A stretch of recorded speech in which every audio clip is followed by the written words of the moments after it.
What's up, guys? We're Morbid Curiosities, your favorite horror movie podcast, bringing you another episode.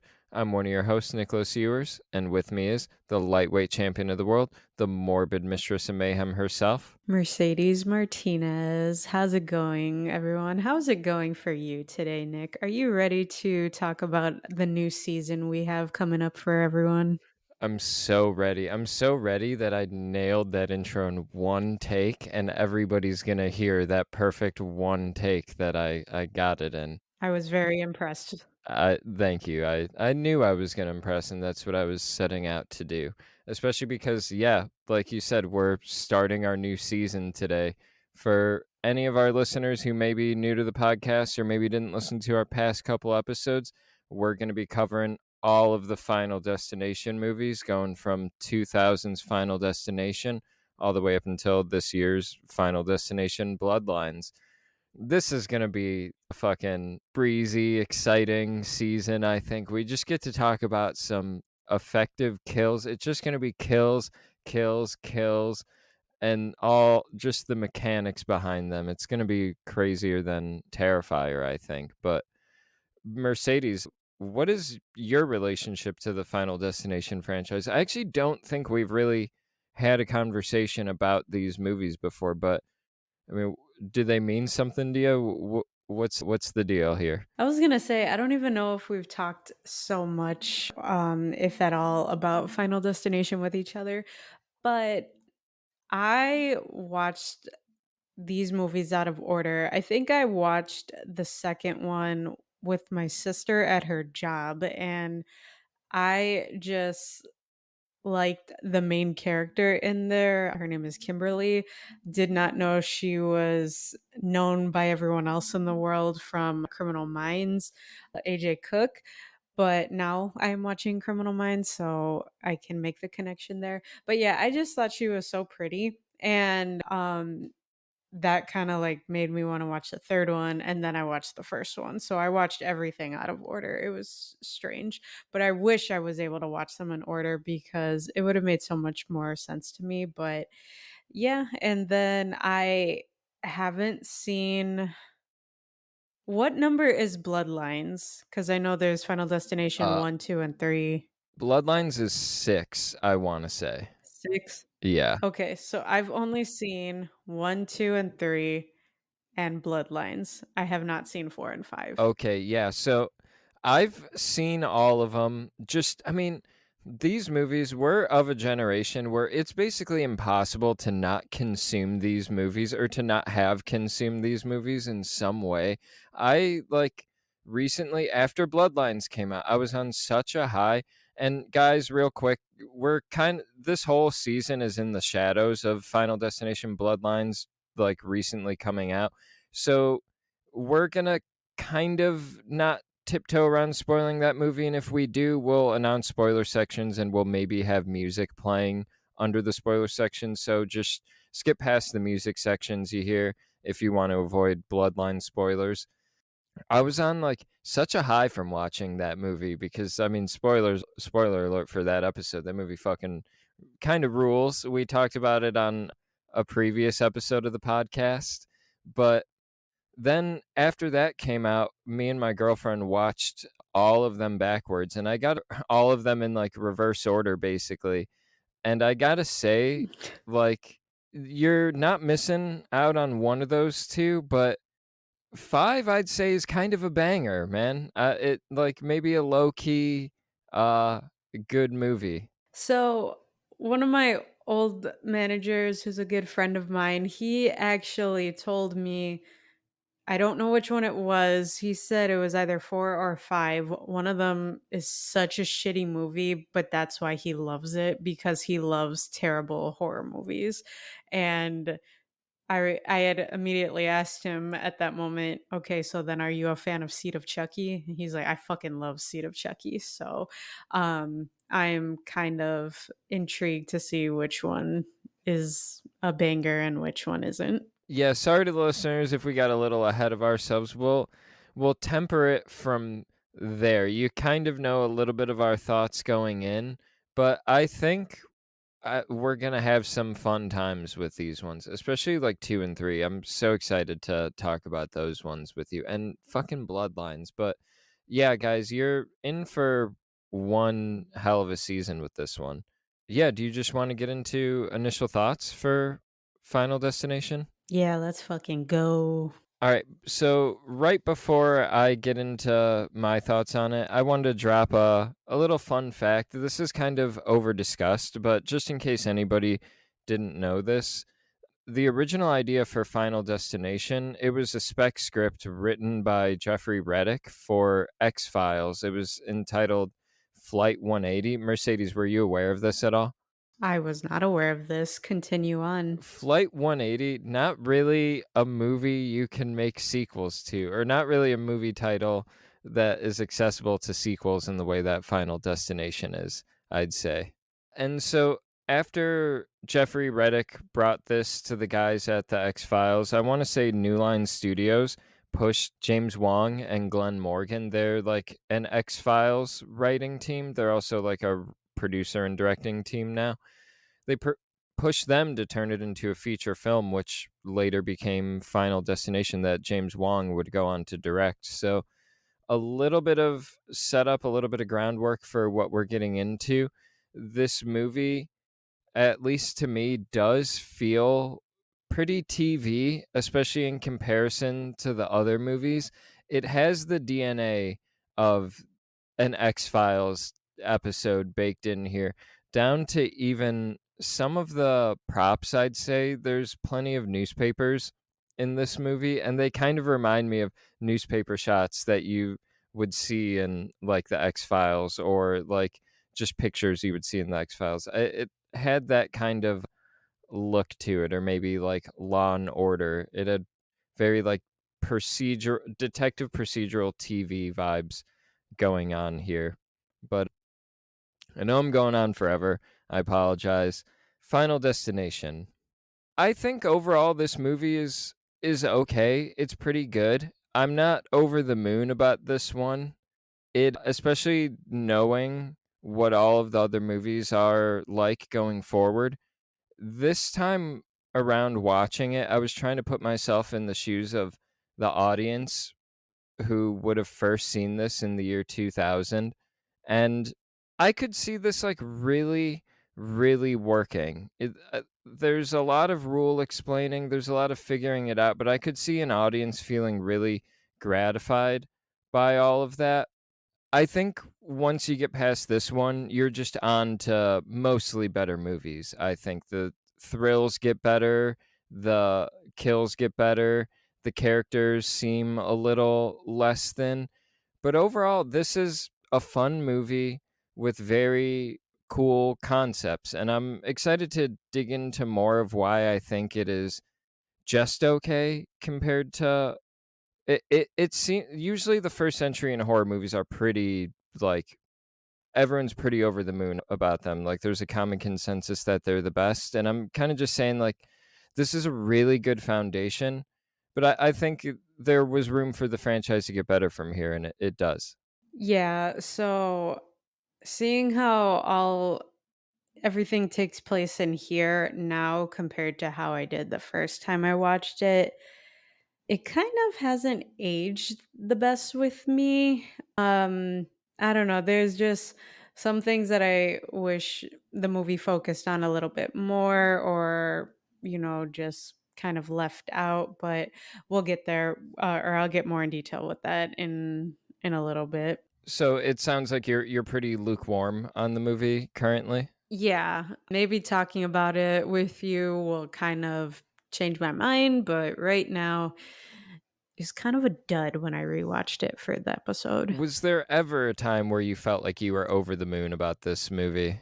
I think the first time when I watched it, because I was like, holy shit, no wonder why I haven't been on a plane before. And yeah, with this movie, it made me not really want to go on a plane. I'm sure that happened to a lot of members of the audience who did go see this. Um, but yeah, I think it was like a one and done deal where I liked it. And then any other time that it came on TV, I would watch it, but I wasn't, super thrilled about watching it. It was just kind of like background noise. Yeah, I definitely see where you're coming from. This was never a movie I was ever too hot on. To be honest, this wasn't a franchise I was ever too hot on until Bloodlines.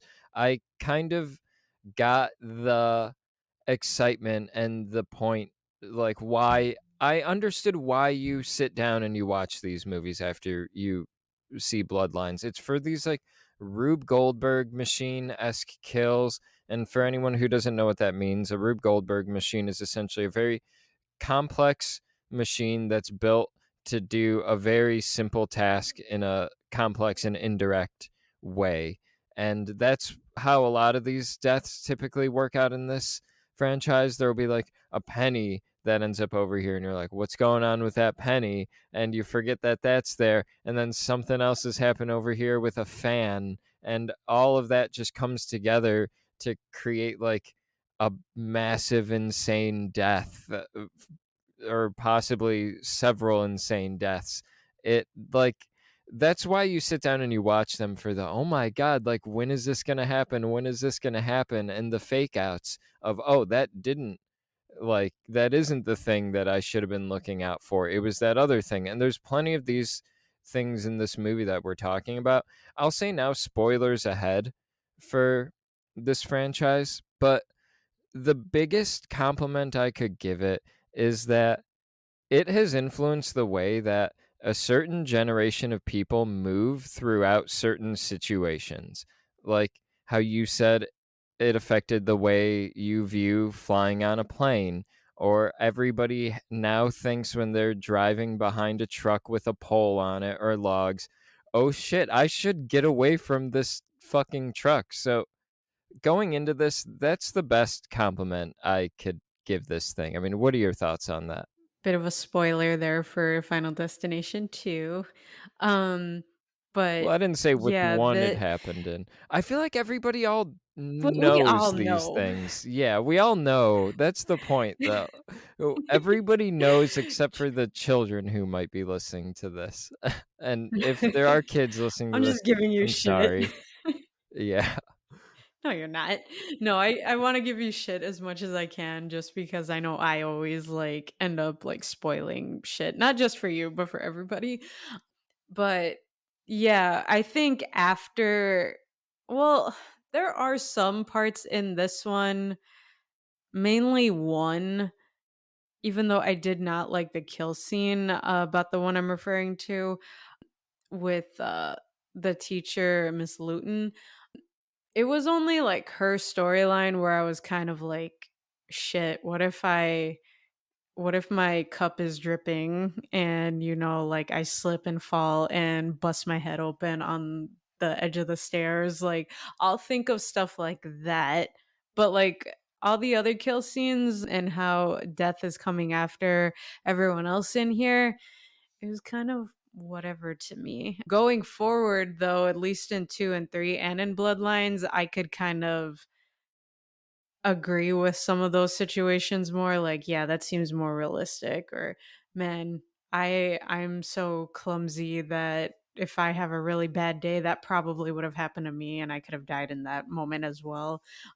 So, yeah, I don't know. I wanna talk more about it in detail this film just so I can see if I'm really, like, against this film or if I can give it a little more grace than I am right now. It's okay to hate this movie if you hate I it. don't wanna hate this movie, though. I don't. I don't hate it. I can't hate any of the Final Destination films because of the legendary Tony Todd.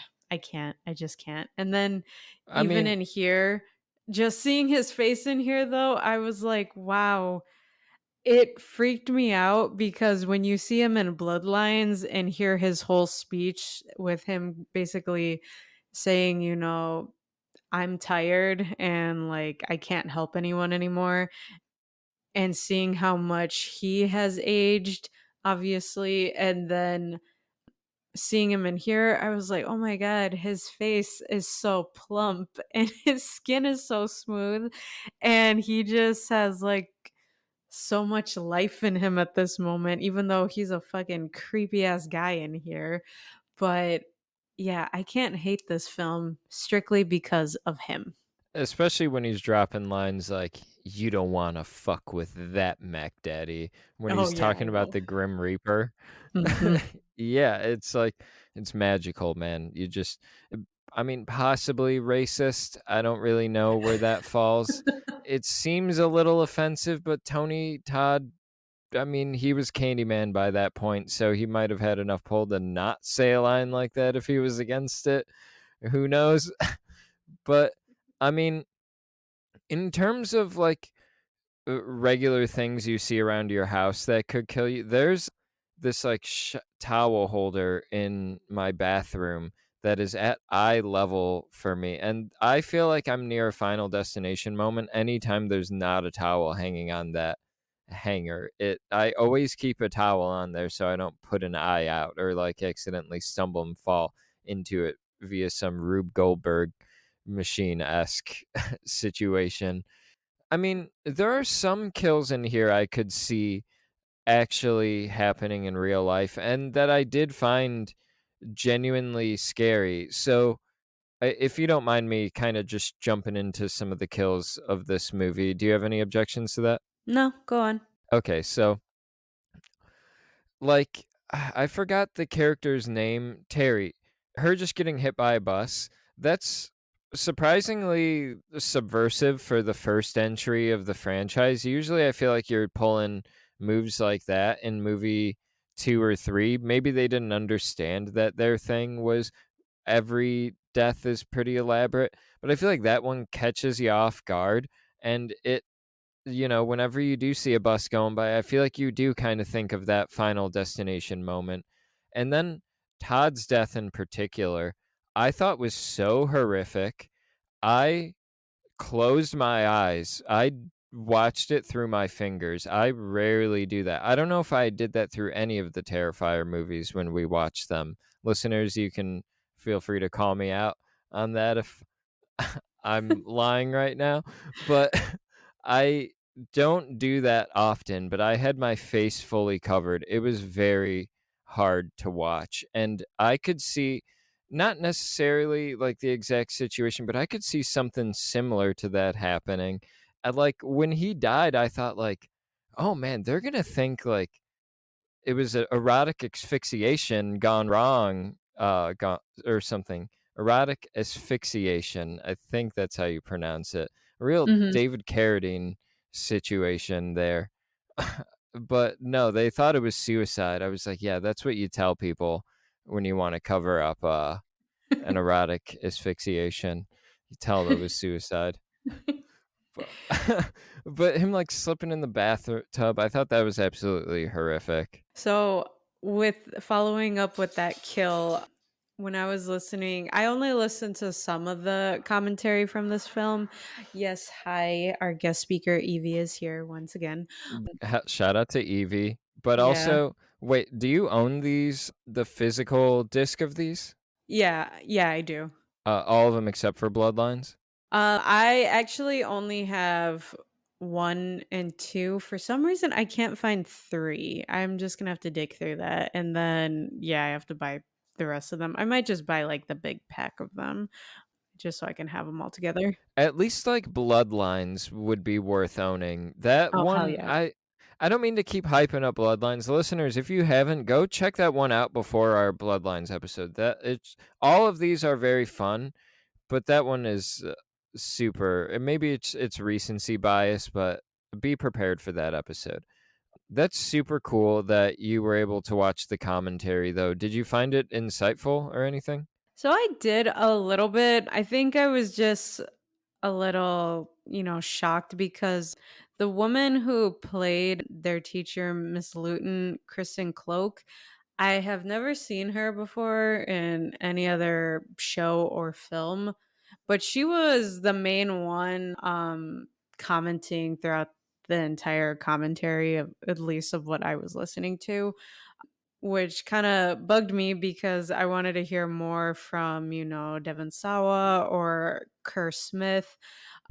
I mean, they talked and chimed in a little bit, but it was mainly her, and maybe it was just because she was older, maybe she was a little more knowledgeable on set, but going back to Todd's death scene, he had mentioned, or the actor who played him had mentioned, when you see him going into the bathroom, like the halls of his house, apparently set design created it where the walls were like sitting on an angled foundation. That way it can look uneasy to the eye of the audience.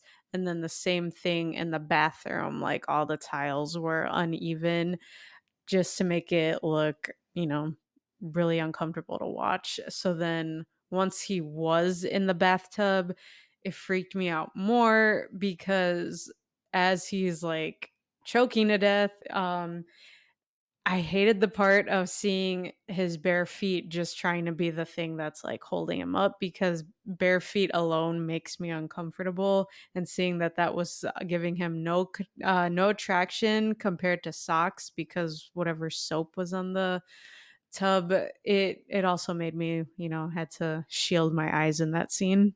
Yeah, it's a pretty horrifying death, and that's an awesome detail of little subtle movie magic. It makes me wanna go back and rewatch that scene. Hopefully, the listeners have the benefit of going and pausing and checking it out, going to really see what you were talking about.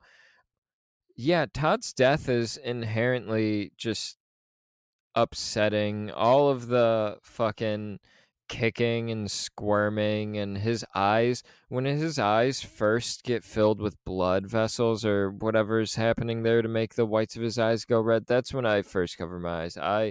I'm covering my eyes right now, actually, for the listeners. It was it's a lot. It was very hard for me to take in, and I thought there was gonna be, because I didn't remember every detail of this movie. I thought the razor was gonna play into his death in some way, and it's so funny because before I went to rewatch this movie, I was watching a couple other movies. Night of the Living Dead, fucking awesome movie. And then after that, Martin Scorsese's short film, The Big Shave, came on. And I didn't know what I was watching. I just really liked the music that was playing. And it's a 6 minute short of a guy that's just going into a super clean bathroom and he's shaving and shaving. It's on HBO Max. It's on the Criterion channel if you guys want to check it out. It might be on YouTube, but as he's shaving, there's just more and more cuts and more blood coming from his face, and he just keeps shaving, and it's pretty upsetting. And I was like, "Oh my god, like am I about to see a fucked up shaving accident?" But that's not the direction they ultimately went in. I also felt really bad because I liked Todd's character. Just to backtrack a little bit, the main plot or the intro to this movie is this class is going on a plane to Paris for their graduation, senior trip, whatever. And, Devon Sawa, who plays Alex, gets a premonition that the plane explodes, everyone dies, whatever. But it was funny because when you're introduced to Todd, he just seems like very chill, very like I can't think of the word. Cool, chill, lax. I don't know. Those were all bad adjectives I used, actually. I I might cut can't think that of out. there's one on the tip of my tongue and I just can't think of it. It always happens, but Lackadaisical? I don't know. no, hey, fuck, I can't think of it. But anyway, he just seems like very, very zen, but he's also excited at the same time for this trip. And the funniest fucking part to me was, Alex is looking at the plane. He's, getting really anxious about getting on there. And Todd just like runs up to him and he fucking has sunglasses on and there's no sun out. So it just makes him look even more goofy as a character. But then he just comes out with like, "Hey Alex, let's go take a shit." And it's like, "Wait, did I hear that right the first time I watched it?" And he was just like, "Dude, take some knowledge. I'm going to say that line. Take some knowledge to everybody that I talk to now." Just it was funny. But yeah, he was basically like telling Alex like, "Hey, what if we have to go to the bathroom on the plane?" and the 2 pretty girls here go in right after us. Do you want to have them associate, like, that bathroom scene with you every time they see you from here on out? And then it just cuts to them both being in the bathroom. I hate talking about, like, anything related to the bathroom, but that scene itself was funny as hell to me, and just any other interaction he has with Alex, even, like, after the plane explodes and all of them are out, like, you could see he's being a good friend to Alex. He's trying to, shield him when the douchebag or the dick Carter is trying to like beat Alex's ass. And then once they're at like the memorial for all the students and the other teacher who passed away, he's clearly on the verge of tears because his brother was one of the passengers in the on the flight still who passed away. But he's telling Alex like, once all this blows over and my dad cools down, we're gonna go on a road trip basically to New York or whatever.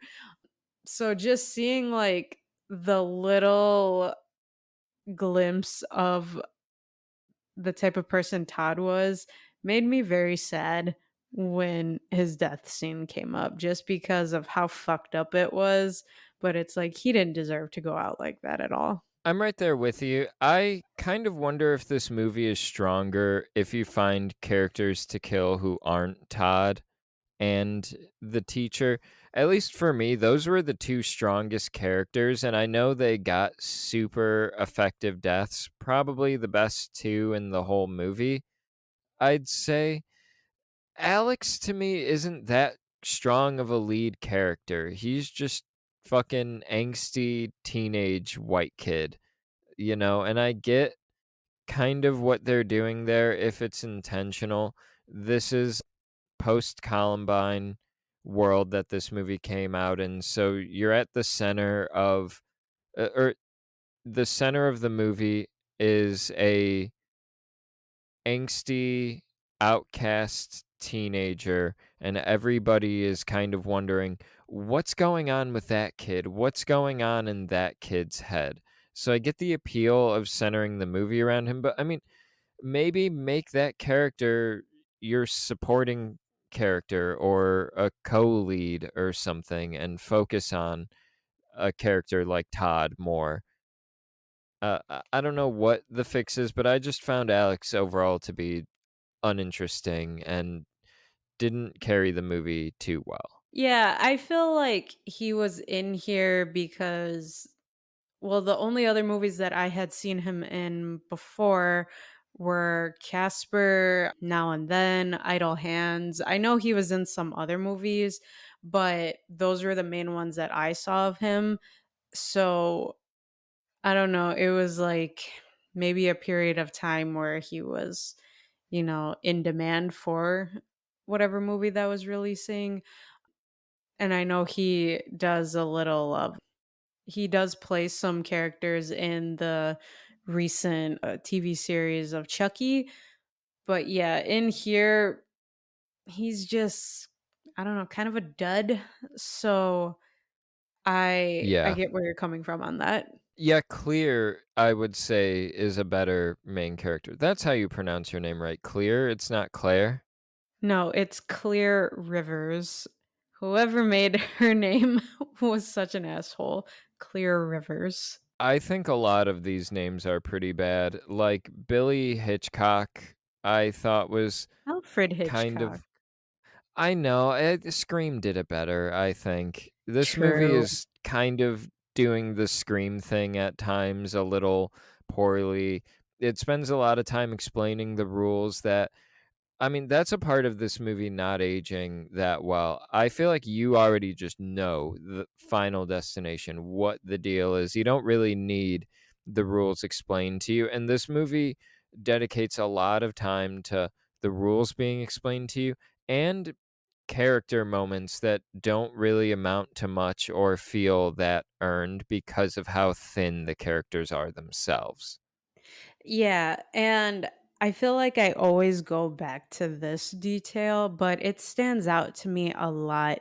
The, you know, relationship between Alex and Clear that forms was non-existent to me. It's, in the beginning, she's just reading. She is, kind of isolating herself from the class. She doesn't know Alex like that, but, she said that she was able to sense and understand what Alex was going through when he was like freaking out about his premonition. And then their interactions with each other after this, you're thinking, okay, well, the storyline is going to follow these two. More than likely, they're going to end up together in the end. But they didn't have any chemistry to me. So when, they started getting a little more touchy with each other, very little, because I know a lot of the scenes were deleted that showed them being more affectionate with each other. I didn't buy it. So yeah, I like Claire's character more than Alex's, but they could have done a better job. Like, the casting crew could have done a better job with like pairing up two people. I did not like how it was, assumed that they were ending up together. I wonder if the movie would have worked better if they left in some of the deleted stuff, but they tested it with test audiences, and there is a value to the test audience. And they said they didn't really react well to the love subplot.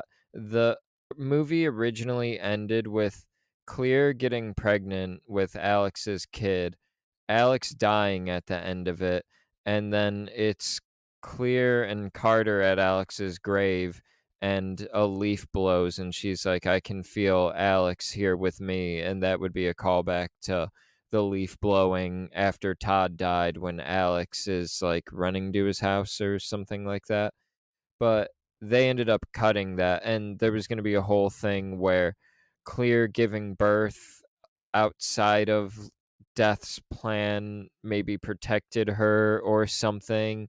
And it was going to be a love trumps all type of ending. Very TV show, happy, wrap it up type of thing. I could have some of the details wrong, but that was originally one of the endings they were leaning towards. Yeah, I didn't watch the deleted scenes this time around. I just remembered it from before.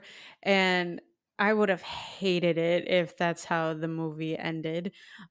Because even like the little details that they did keep in here. So after, Alex meets up with Claire at her house, she's or he's saying, I just wish I could see Todd again. Maybe I can understand what happened to him. So she's like, well, let's go see him. And they break into a funeral home to go find Todd in the morgue. And it's like, wait, what the hell? All of a sudden, she has like this, trippy personality where she's like, yeah, doing something that I shouldn't be doing. It like gives me a rush. Okay, that doesn't fit the style that you were portraying from the get-go. So, I don't know, that I hated that they did that in there. That's a cool detail, just that they are breaking into a funeral home. Like I was watching CZ's World where he's covering things you missed on this film and he was like, just once, I would love to have a girl take me on a date to break into a funeral home. He's like, she had it right here. I agree. That is very cute, kind of, but not executed well between them. I agree. It was a very strange scene between both of them, and it leads into a very strange interaction with Tony Todd. But I think Clear doesn't strike me as someone who would go and do something like that. I've met people in real life who have Clear's personality type, and I get she's a little bit older than like we were at this age. Like when we were in high school, it was like late 2000 or early 2010s, basically. So we're like 10 years later than these guys. But a lot of the girls I knew who were kind of like Clear would play video games and they would hang out with the boys and they would, be like another one of the guys. They wouldn't be some antisocial person who sneaks into morgues after hours. Yeah, it just doesn't fit the type of character that she is showing herself to be. And then it bothered me too because every other time that she spoke with Alex about, what was, or when she was letting him explain, hey, this is what happened with Todd, this is what's going to happen to everyone else.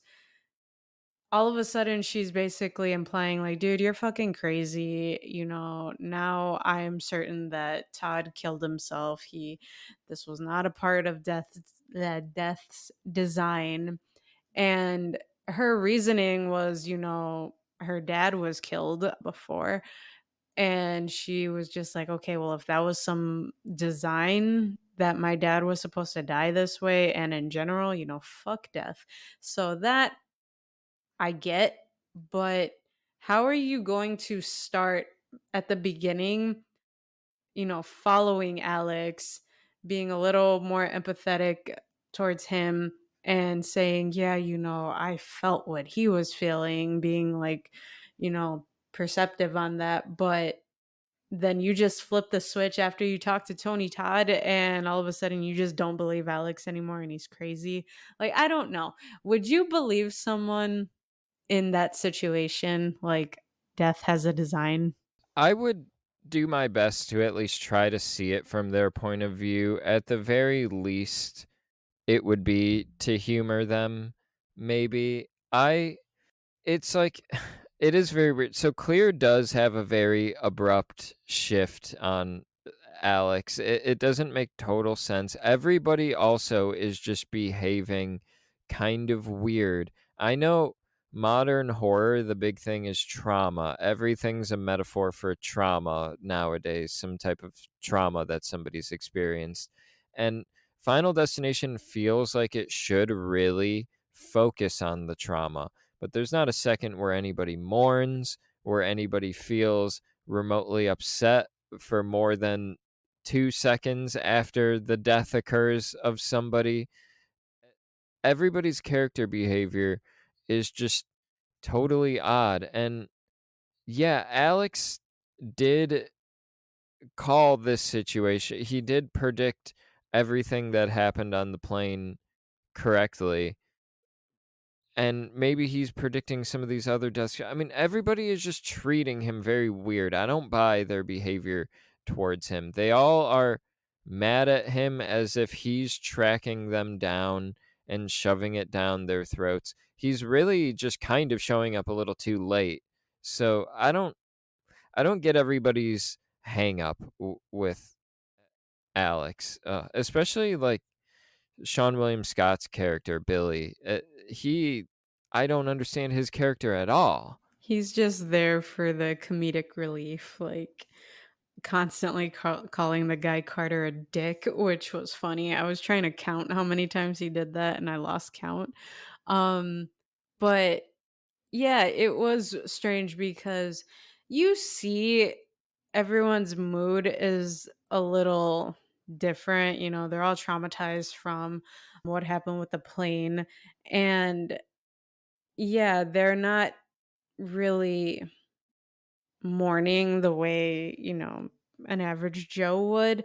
The only person that I did see an actual difference with was Carter's girlfriend, Terry Cheney. So everyone else, they just looked a little disheveled. They look like their hair's a little messed up. They look sleepy, whatever. But her, when it's Clear and Alex, they're having coffee, they're talking, and then Carter and Terry are driving. Carter sees Alex, so he gets pissed off and wants to go, like, I don't know, beat his ass or whatever. Terry is the only one who looks different because in the beginning they show her, being lovey-dovey with Carter. She had on like a bright ass pink blouse. She even was matching it with like pinkish, purplish makeup, whatever. And in this part, she was wearing more of like neutral brown colors, and her makeup was a lot darker than in the beginning. So she was the only one who actually looked a little different and looked a little sad, but at the same time, she was pretty much fed up because Carter was just basically revolving his life around wanting to beat the shit out of Alex. And, it's cool because she goes off on him and is just like, all right, if you want to spend your life doing this, well, then fine, I'm leaving. You could drop dead. And then unfortunately, she meets her demise with the bus hitting her. But Meh. yeah.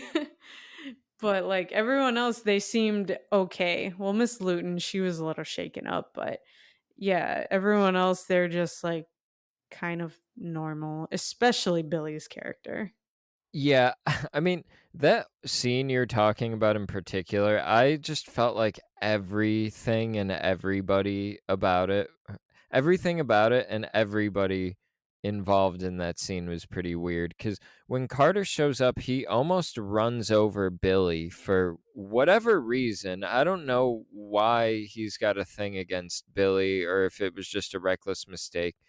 It felt like just a thing to get the audience being like, "Oh my god, are they gonna kill Billy in this scene?" But it feels so clumsily set up because, like you said, they're eating coffee, then Carter and Terry happen to drive by.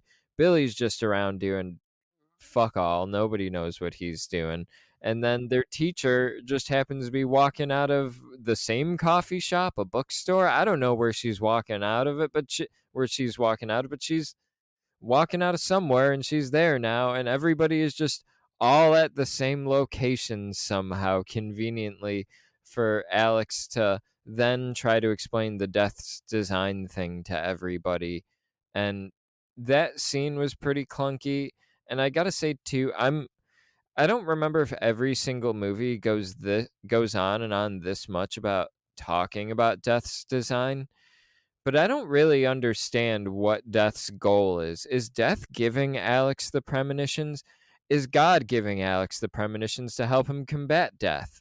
What is the point of the premonitions? Why can't they just avoid the accident without the premonition? Who is giving Alex the premonition? Is he psychic?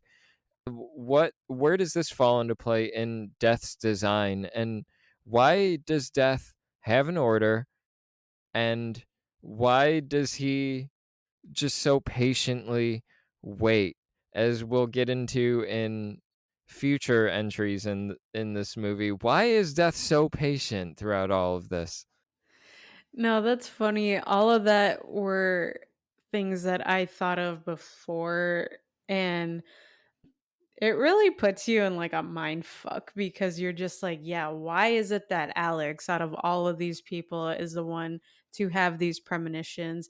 And what for? Because when he saves them, if they are able to cheat death once, death comes back around and fucking mutilates these people essentially. And it's like, well, why are you kind of taking it out on them as if they did something bad?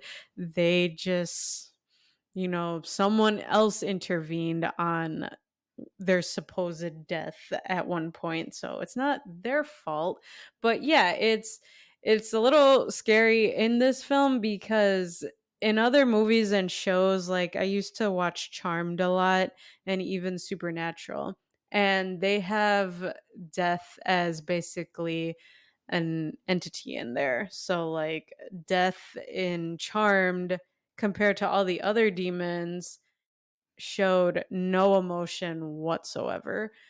And you would you think kind of at first when he is presented in the show that he's kind of like an asshole, but he's like, I'm not good, I'm not bad, I just am. And I have a list that I need to follow. And if it's not followed, then it throws off the natural balance. And then even in Supernatural, like Death doesn't have any type of personality. He just goes about doing what he has to do, collecting souls. And in here, it's not like Death is personified. Death is literally just a force coming after people. So it makes it more uneasy because, yeah, we're not associating it with a person. We're associating it with something that we can't see because death is inevitable. I wanna say that either the writers or New Line were trying to push for possibly some type of manifestation of death being in this movie. Ultimately, like, maybe it's the better decision because I don't remember if the other movies do this, and it always catches me off guard when this movie does it, but death is slightly shown in this movie. When Alex is or not Alex, when Todd is about to die, there's a shadow that's behind him. It almost looks like a gasoline leak or something, and then death likes to take the form of very sneaky water. He likes the idea of water that's kind of sneaky, you know? It likes to just sneak in there and be like, "Oh, I'm gonna make it look like a suicide," which I mean, why? Is he worried somebody's gonna catch on to his plan? Why does Can you explain to me why Death needs to make it look like a suicide with Todd? It's very odd, and he, like, incriminates Alex. That might just be because of Alex's own stupidity. I don't know if Death he might have just been doing Death a favor in that one on his own. I don't know if Death really orchestrated him grabbing the knife from the teacher's chest, but yeah, That's so stupid. I found it they did choose to occasionally show physical form of Death. Yeah, even when Alex is going to Miss Luton's house to warn her, but his dumbass, he was just making the most awkward ass mistakes because he got to her house and he's just like creeping outside her front lawn, and she just happens to look out her window and notices him, so she calls the police. And then he goes into her house and fucking at that point she's already like getting a fucking piece of glass or shard from her computer monitor just like gashed in her throat. Then a fucking knife falls into her chest or her ribs, whatever. And his dumbass comes in. He's like, "Oh yeah, let me help you." But then he pulls the knife out, and then he's the way he's just holding it. You're like, "All right, now it just looks like you stabbed her." And then he left a footprint, Yeah. obviously unintentionally, in her blood. So it's like, okay, dude, this looks so bad because everyone's already suspicious of you because you got everyone off the plane, even though you didn't do anything. And then you showed up at Todd's house right after he died. And now you're showing up at this woman's house right after she died. And you're touching shit in her house. Now it just looks like you were in her house. What the fuck, man? Get a brain here. I don't know if you, like, fully, like, touch on it, but the computer exploding because of the vodka and the glass in the jugular, I was just like, "Oh my god, that's a lot to do to one person," and they just don't stop from there with this death. So it looks like Alex really murdered the shit out of this woman. Yeah, that one didn't make sense to me because it's like, okay, why did the computer blow up? The computer was off too, so that made it funnier. Everything blows up in this movie for some reason. Like, there's a car that blows up, and I'm like, I'm not sure cars actually blow up like that when they catch fire. I think they just get engulfed in flames. I'm not sure there's an actual explosion that happens. I could be wrong, though. That is true. You got the plane exploding, the car exploding, her computer exploding. Good call There's out to another that. explosion. Oh, the oven explodes too. The oven. Her oven explodes? It, like, blows up the whole house, doesn't it? Her whole house gets leveled, or am I imagining that? I don't know. I can't remember. Her death scene was kind of weird. Who knows? Yeah, I like do wanna say I know you had something to say, but real quick, Kristen Cloak is probably my favorite performance in the movie. Her than the 2 detectives, but we can get into the detectives later. no, I was just saying, like, I liked how the little foreshadowing was in her house where you see behind her, there's like this stained glass window or whatever door, and it was of a sword or like a dagger. And then that's what she was like stabbed with, a knife, obviously. So It was also funny too because when she was wrapping up some of the things that she was putting away to move, it looked like she had like a Viking horn. And so I'm like, all right, she got that. She got like a sword or dagger, like as wall art here. Like, what is this woman into? I didn't catch the Viking horn. Maybe it was something you could like drink out of. Maybe she was a party animal. She was drinking vodka right then and there. Maybe she should have poured it in that horn and it would have been safe. It wouldn't have cracked and started leaking all over the computer. But Mhm. it is unfortunate that it was the rag on the knife and pull on the like thing of knives and pulling the rag down that brought down the knife. That was her fault though. Like, what fucking idiot puts a rag on a stack of knives right there? Like, you're stupid for that. I'm sorry, but that was such a shitty move on her part. Also, a stack of knives near the ledge is pretty irresponsible. I have my stack of knives all the way in the corner of my kitchen, and I mean, even my girlfriend, hers is in the like a pretty tucked away spot. I mean, do you keep your knives near ledges typically? No, I put them in the corner, and then when I wash dishes, those are the only utensils that I'll put in the dish rack facing downward. I don't like them facing upward because if that happens, I'm going to slice and dice up my hands, and I don't feel like doing that. I will say though, sometimes I do take just giant, like Michael Myers size knives and just put them on the edge of the counter and just really see what happens throughout the day. So maybe my dog sniffs it and something wild happens, live life on the edge. I like it. I dig it. You're playing a little version of Russian roulette there. It is, especially owning a dog too. Having objects near the edge of things is like a game of Russian roulette with an unattended dog.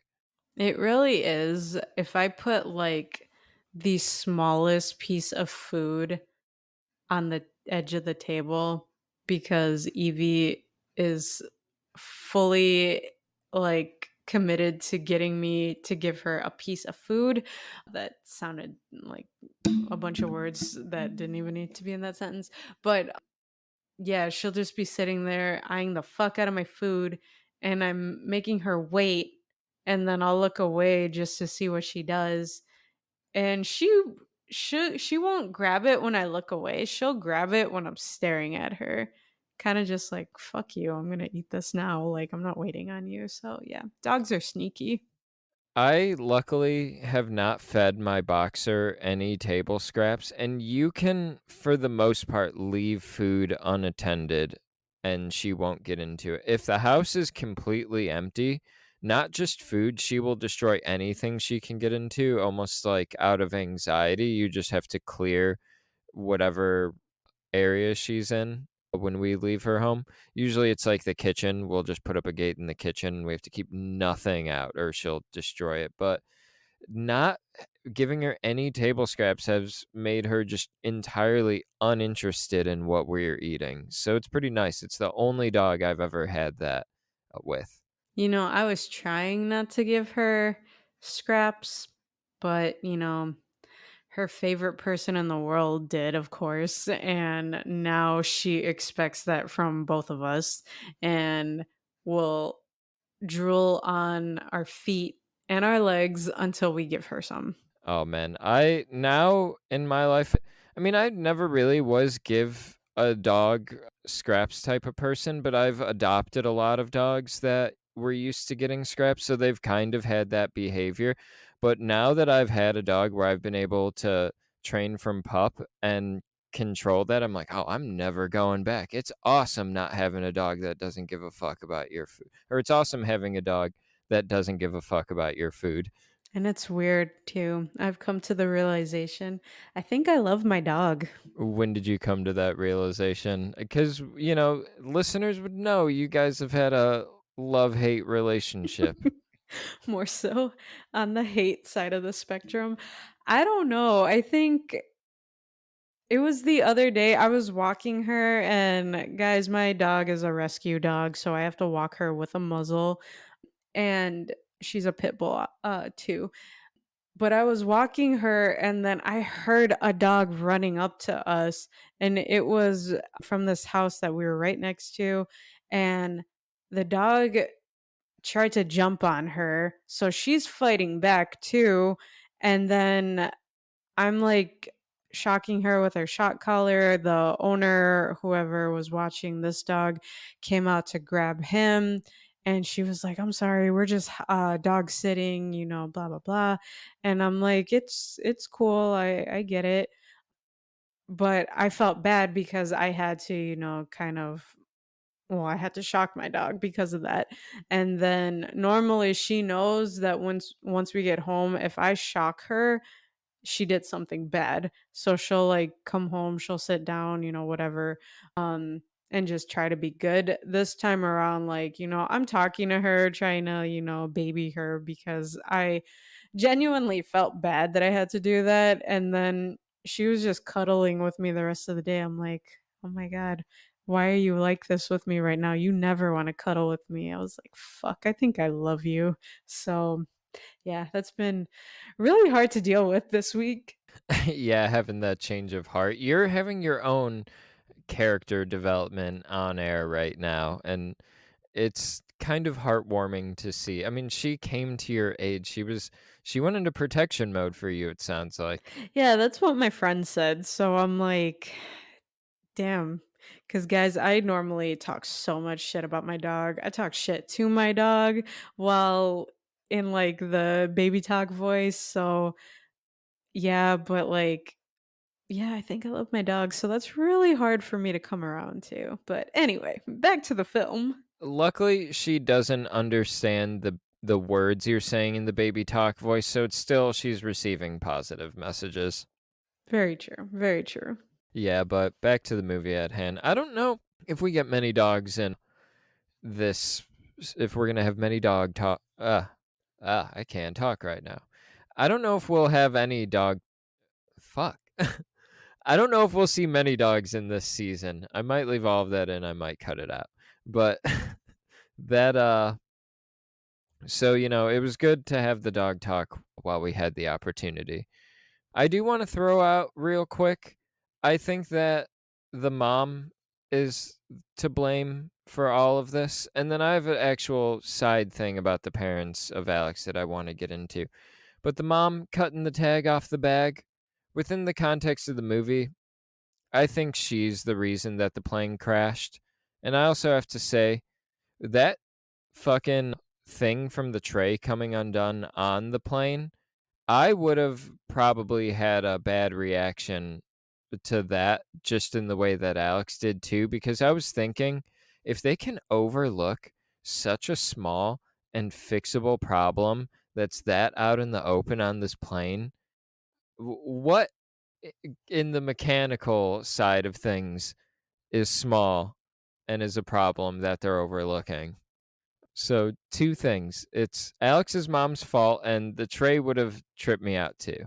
And I don't even have a fear of flying. I just am very impatient and annoyed by flying. Shit, I'm afraid of flying. Like, I can do it. I just prefer not to because, once you're in the air, I'm like, all right, we're in the air.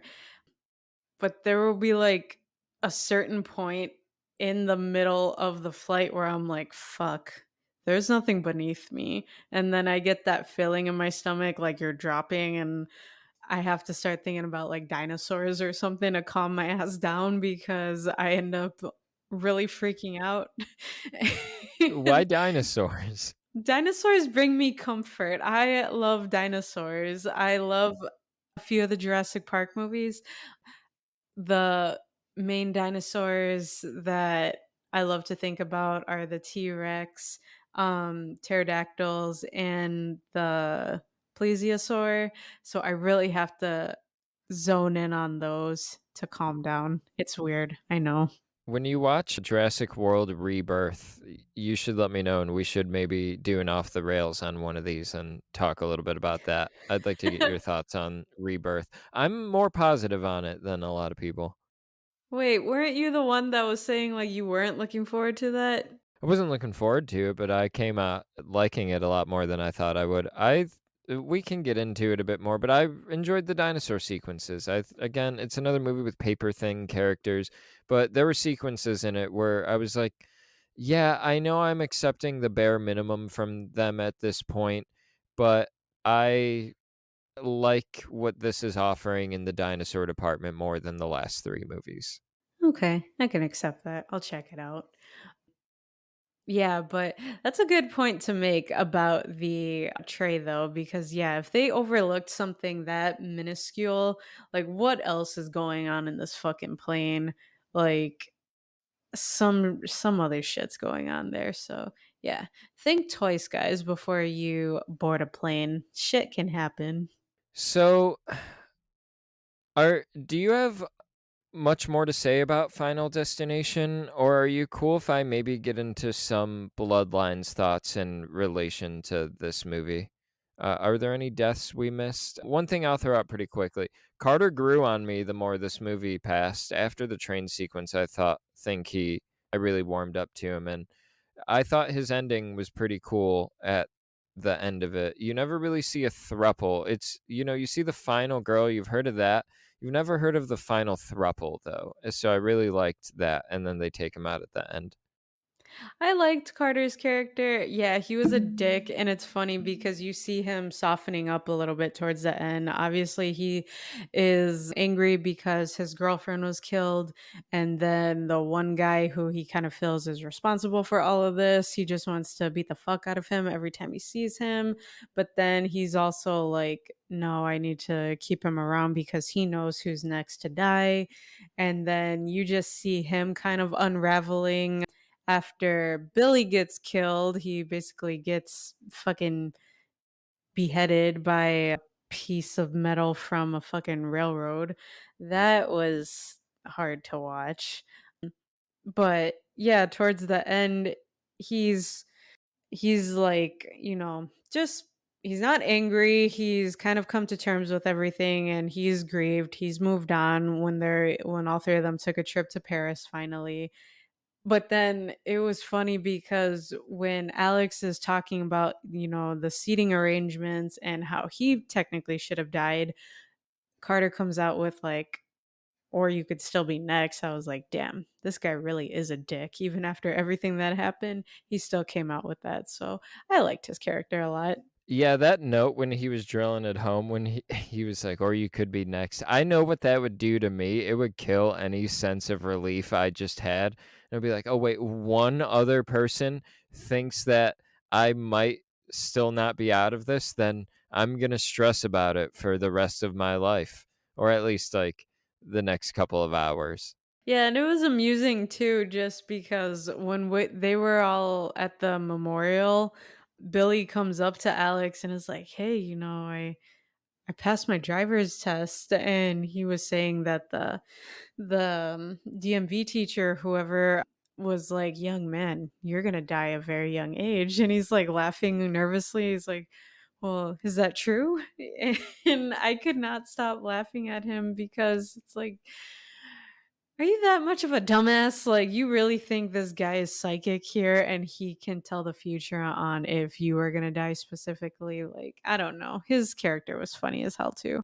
I did kind of like that a little bit, like, they were treating it almost like it's Stephen King's The Dead Zone or something, like he is constantly getting premonitions when he's coming into contact with people, but that's not the case, they're just misunderstanding it. I don't mean to say this to rain on yours or anyone's parade or be Mr. Sourpuss. I know Sean William Scott is a beloved actor for some people and like some performances he's given. I don't think he's good in this movie. I like can't stand when he's on screen or when I'm watching him in this thing.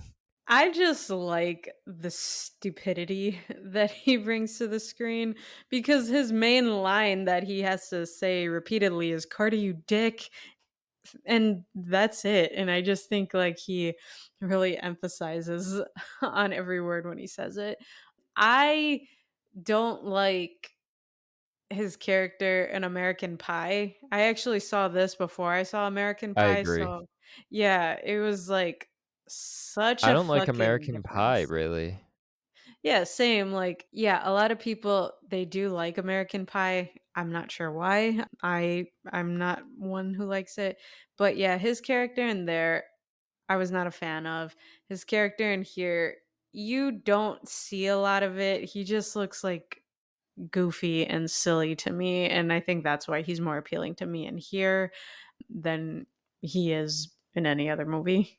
Would you believe that American Pie was written by the guy who would go on to direct Twilight New Moon, Christopher Weiss? I'm actually a fan of his a little bit, so it's unfortunate about American Pie. He directed New Moon. He did, yeah. Do you like that in comparison Wow. to the other Twilights? Wow. Sorry, that blew my Where's mind. that wow coming from? No, that's just, like, crazy because it's like, how?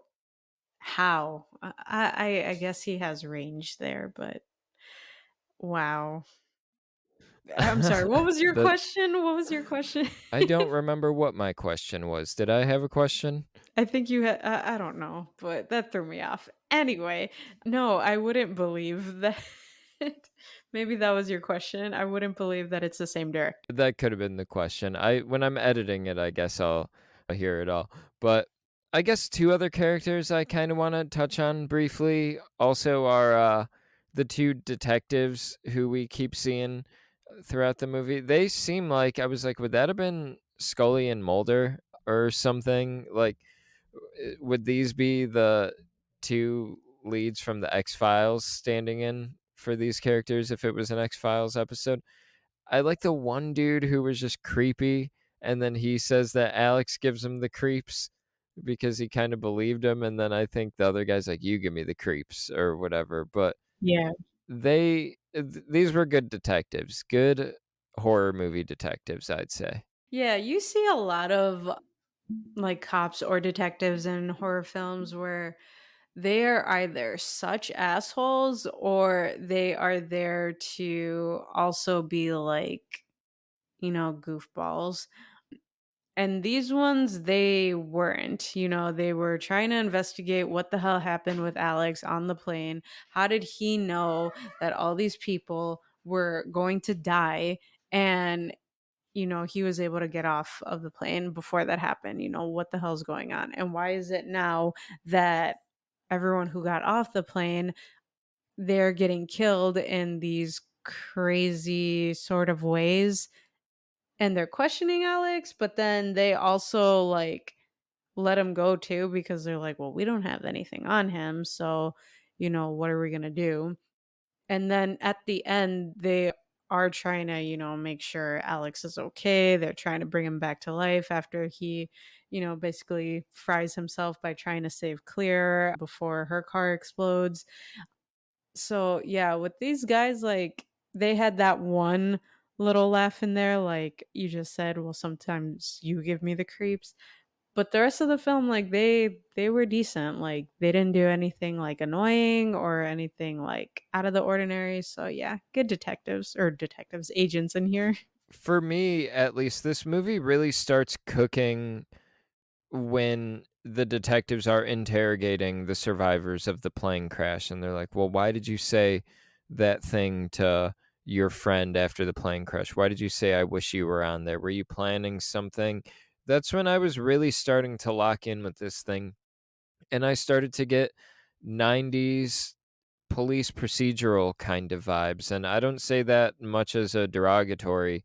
It even though some parts of this movie don't hold up and feel a little dated, the vibe of it and the TV show X-Files y police procedural vibe of it all really worked for me and is what got me locked into this movie. Yeah, just the vibe of it itself. I liked just early 2000s, but I don't know. I feel like oh shit. I don't know. I feel like we could have gotten I don't know, less of like an interaction between like Clear and Alex and maybe more of Alex and Carter or just like other little things like that. But I mean, all in all, that's pretty much all my thoughts on this film. Like, it has a good, like, intro for its time. Probably scared the fuck out of everybody. But yeah, this film, not one of my favorites. Yeah, I'm right there with you, not one of my favorites either.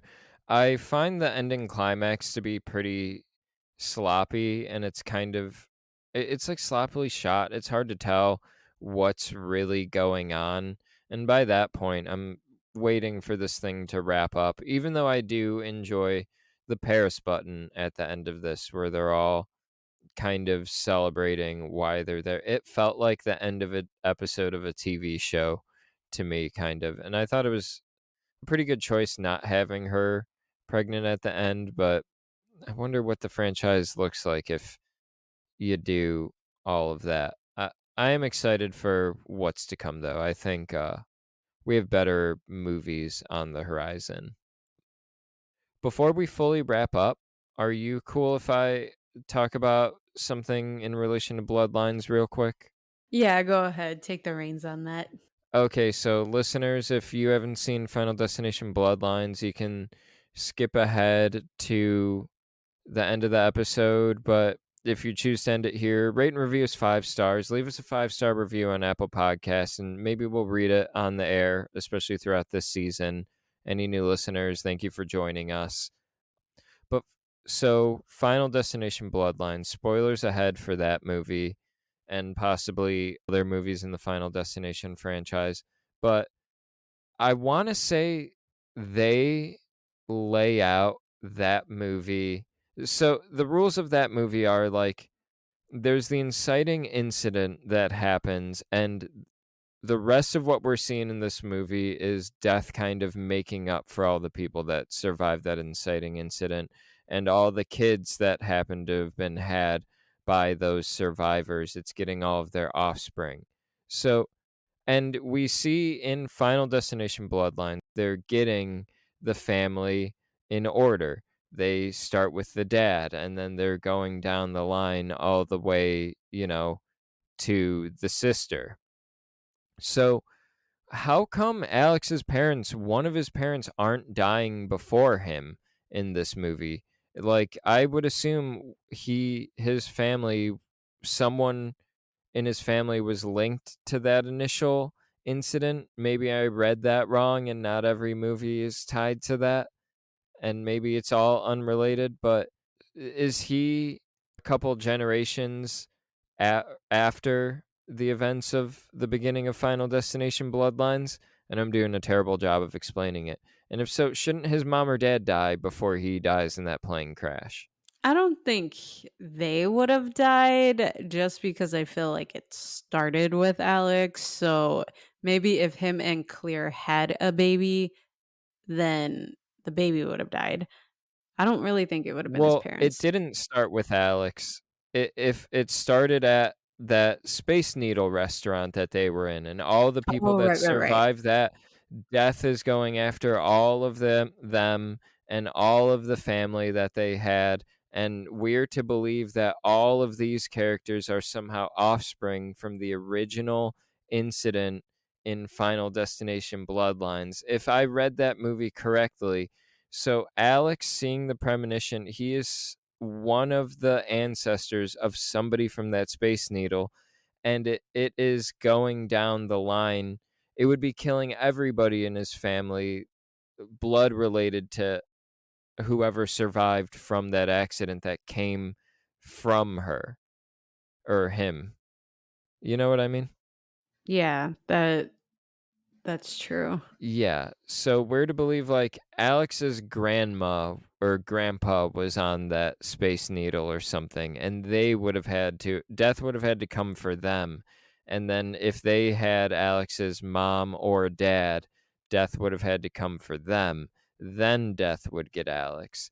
Because in Bloodlines, their grandma, I want to say, survives that Space Needle thing, and then she becomes like a hardened survivor, and then death one by one is going after everybody. It's right going down the line, killing everybody. It gets the dad, the brothers, and then to her, the youngest. I just need to watch Bloodlines again because now that just blew my mind. All right, listeners. So since we're this early on, write in and let me know if I'm wrong, or better explain this to me. Help me understand a little bit. But yeah, that was just the one thing I kept thinking. Like, wouldn't it be systematically going down the line of Alex's family? Because my impression was all of these people we're seeing in these movies are tied to survivors of that Space Needle. They're all related to those survivors. So yeah, guys, just stay tuned. We got, the rest of the this season covering Final Destination all the way up to Bloodlines. If you haven't seen that, like Nick said, go see it before we cover the episode. It's such a great film and it's a refresher from, how all the films that precede it were. So just go watch it. No excuses. Yeah, and I hope you guys are excited for what's to come and you guys enjoyed this episode.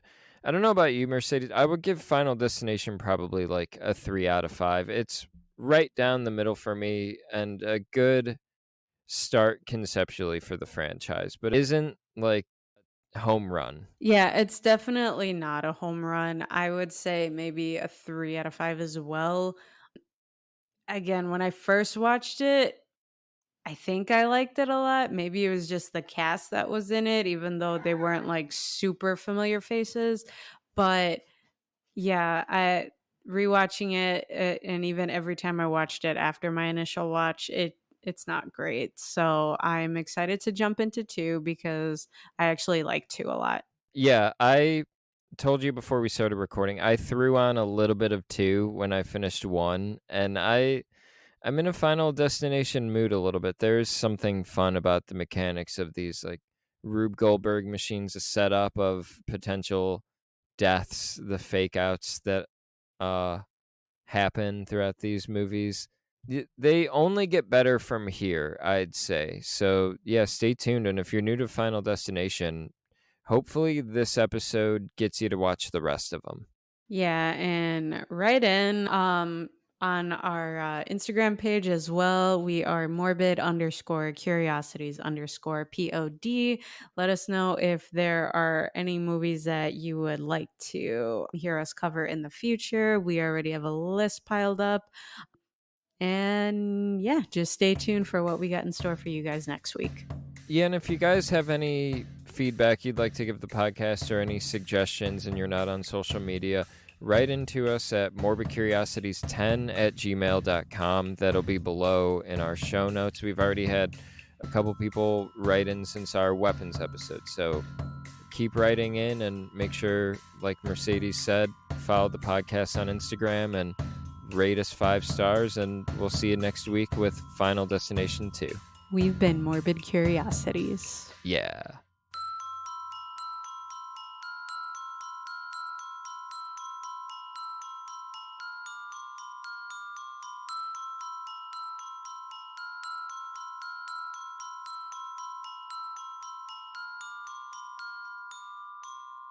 What's up, guys? We're Morbid Curiosities, your favorite horror movie podcast, bringing you another episode. I'm one of your hosts, Nicholas Ewers, and with me is, I forgot the nicknames. It's okay. You don't always have to say them. No, I gotta always say them every episode now. All right, hold on. I'll start over. What's up, guys? We're Morbid Curiosities, bringing you another episode. Oh, shit. Take 3.